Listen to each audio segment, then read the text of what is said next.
வணக்கம் பவித்ரா. இன்று காலை சுமார் 5:30 மணி அளவில் இந்த கோர சம்பவம் அரங்கேறியுள்ளது.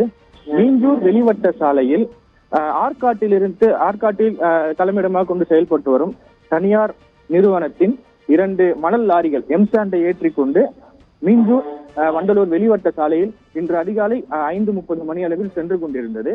அப்போது வெளிவட்ட சாலையில் அதிக அளவில் பனிமூட்டம் இருந்த காரணத்தினால் முன்னே இருந்த, அதாவது அந்த வெளிவட்ட சாலையில் அந்த இருந்த மணல் லாரிகளுக்கும் முன்னே ஒரு டேங்கர் லாரி டீசல் பற்றாக்குறையால் நிறுத்தி வைக்கப்பட்டிருந்ததை அந்த பனி மூட்டத்தால் அவர் இந்த 2 வண்டிகளின் டிரைவர்களாலும் காண இயலாத சூழ்நிலை ஏற்பட்டது. இந்நிலையில் அருகே வந்தபோது, அந்த டேங்கர் லாரிக்கு அருகே வந்தபோது நிதானம் தவறிய லாரி டிரைவர்கள் அந்த டேங்கர் லாரியில் மோதாமல் இருப்பதற்காக பிரேக்கை அழித்துள்ளனர். ஆனால் கட்டுப்பாட்டை இழந்த 2 லாரிகளும் அருகே இருந்த சாலை தடுப்பில் மோதி கோர விபத்து ஏற்பட்டுள்ளது.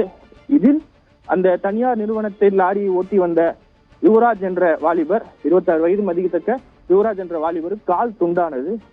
இந்த சம்பவம் குறித்து தகவல் அறிந்து சம்பவ இடத்துக்கு வந்த அம்பத்தூர் தொழிற்பேட்டை தீயணைப்பு வீரர்கள் உயிருக்கு போராடி கொண்டிருந்த யுவராஜை கிரெயின் மூலமும் கட்டிக் இயந்திரம் மூலமும் மீட்டு அருகே உள்ள பாடியநல்லூர் அரசு மருத்துவமனைக்கு அனுப்பி வைத்துள்ளனர்.